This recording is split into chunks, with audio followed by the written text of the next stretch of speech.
effort between people in the community, neighbors. Of course, I mean, it's been a case of priority for ours for the last 24 hours because this person not only victimized this fire department, they victimized this community by taking these tools, these life-saving tools away from the community and not making them available. Through our investigation, we learned of a person of interest. We started the investigation. We was actually there last night. He was a former member of the fire department, and we identified him and went to his residence with the assistance of the Knox County Sheriff's Office and made an arrest at about 8:50 this afternoon for the theft of the property. Interviewing with him at the scene, he gave us information that all the equipment had been taken to another location in Knox County. Knox County Sheriff's Office, along with our investigators, went to that location, and when I left down there, they'd recovered every item except one, I think a pike pole that they were still down there looking for. We got investigators still down there. As far as the charges of that gentleman, I'd refer you to the Knox County Sheriff's Office because I know there was 3 arrested when I left down there and taken into custody. Sheriff, to know that it was a former firefighter, I know that's a fraternity, a brotherhood, a family. How much more disheartening does it make this knowing that it was someone who used to work here and invest in something? Well, I mean, it does. I mean, because I mean, he knows the importance of this equipment that's on this truck. I mean, the area of this where it is, I mean, this fire department a few years ago made provisions to put that station there because of the long response time. And they had that equipment on there for a reason, to save lives and make a difference. And for someone to take advantage of that, and especially someone that, you know, done this profession, but I think that you look around at all careers in public safety, unfortunately we have those that go against the grain and turn and do these type of things. And, you know, it's disheartening, it's disgraceful to the oath that you come in here and you swear to do is to protect your citizens and give them that service. And how much safer is Newmarket today getting all of this stuff back? I mean, it's going to make a difference. It's going to make a difference, just like, you know, like the chief was saying here. I mean, you know, we live in a time where, you know, we have our challenges at the sheriff's office trying to replace equipment. And it just don't happen like it did a few years ago. Pre-COVID, you could say, hey, you know, we need to replace this. In a week or two, you'd have it. This, you're probably looking maybe 8-10 weeks, maybe longer, to be able to replace this equipment. So it's going to make the difference between them having a traffic crash and having the equipment come from this station to respond down there, for them to arrive down there, then firemen, first response wouldn't have this equipment. So, I mean, yeah, it's made a difference. I can't remember if you already answered this or not, I apologize. What was the suspect's demeanor like when y'all did arrest him? Didn't say much. We went there and explained to him, you know, we'd interviewed him last night, and we come back and told him the evidence that we had gotten and through some video surveillance that, you know, he was there. We put him there, and we put his vehicle there, and put him leaving there with equipment from this truck. So he pretty much knew when we come back the second time. This is the third time today. Been there twice today. And when we come back this last time, he pretty much knew. Can you just tell us, when did he work at this department, and how long did he work here for? What was his rank? That, I think he was just a firefighter. I'd have to... Just volunteer fireman. Volunteer fireman. He was here about 2 years. We wanted to get rid of him way back there, so we gave him a second chance and everything. But like I told him, I called him on Monday, told him bring his stuff up in there.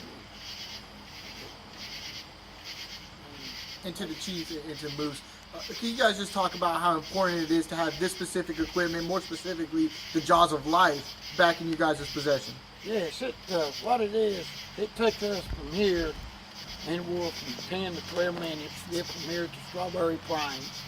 We have a lot of wrecks on Old Danny Stop, and that station, we put it down there in 2000, 12, something like that, to help. And we raised money to pay for that station stuff for them down there. And we put it down there to help them people down there so we get an ISO rating on the insurance. And so it don't take us forever, 10 to 12 minutes to get to the scene down there on the accident. No. But I want to tell you one thing. I want to thank this man right here. They have, I know for a fact, that they at work when I called him last night, I don't know, I say about 9:30, when they started. This man and them stayed on it. We was back down there this morning, and his detectives over there at that place looking at the camera. And that's how the camera's what paid off on it. And I want to thank him and his detectives and them for doing their job, what they were supposed to do, and they done a good job of it. And I want to thank Sheriff Coffey on doing it. The only thing I gotta add is, we all here to help the public. As a sheriff department, I'm a deputy sheriff, fire chief, I'm in the fire department here. We all here to help the community. And it's like when you take away from churches or you people steal from there and volunteer, we just volunteer. And it hurts. And I just want to thank for bottom of my heart for the jail, for the Sheriff Coffey, to doing what he did. He did almost 24 hours on it. I guess he has. He probably ain't had much sleep on it. But we want to thank the sheriff's department, and we're glad we got our stuff back because that helped save lives. And also, And I want to thank all the firefighters of this fire department that we got, that stood up and want to be a part to get our stuff back. Yeah. We just want to help the community, that's all. And also, I want to thank Knox City, Oak Ridge Fire Department, and the fire chiefs over East Tennessee and stuff. Yeah. They called me tonight. He said, do you boys need anything? Come up there, put in your truck, help education, anything. They said, call us, we'll bring it to you. And I want to thank them people for Austin, Oak Ridge, and the Fire Chiefs Association of East Tennessee. And they was going to bring the stuff up here. I said, we got it covered because we had more jobs we could put in that truck. So I want to thank them for offering their help today. Sheriff, what does it mean to you to hear the thanks of these two stand-up gentlemen with the fire department, to know that you helped in bringing back their equipment and bringing them back to normal? Well, I appreciate both these gentlemen. I mean, decades of service to this community, of service as law enforcement, constable, as firefighters. And I mean, you're talking about some of the founding members of this fire department that started it years ago, and their dedication to this community and the sacrifice that they put in. And they ain't getting paid any for it. And you know that was our goal when we come in here. I mean, volunteer fire department, they have taken their equipment, and it was going to be all hands to be able to do this.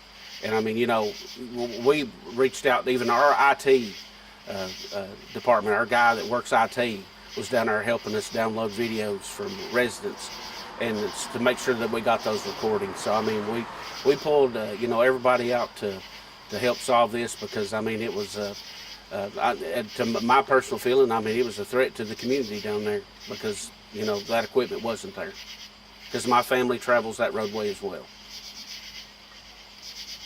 I want to say also, he used to be a EMA here, so he growed up with us in the ambulance and everything, so he knew what we did.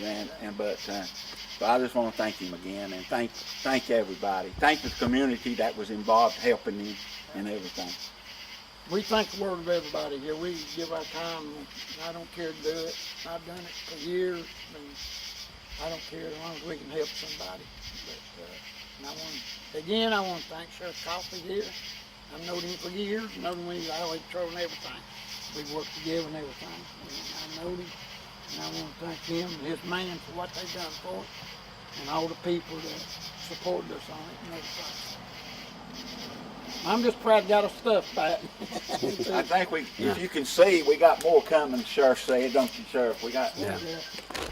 This is part of it right here.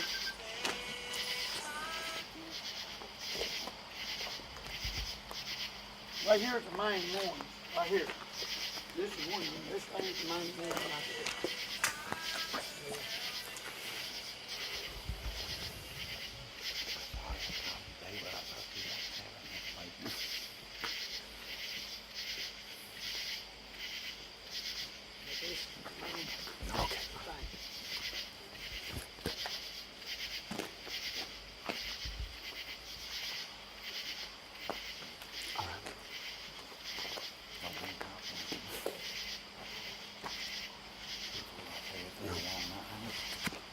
Thank you, sir. Thank you, Sheriff. You're welcome. We could do that. That's all right. So I was gonna say, when we will be able to get the arrest report, incident report, or It's probably gonna be noon tomorrow. I would think. But that question, I've got one more line. I had that today, Jeff.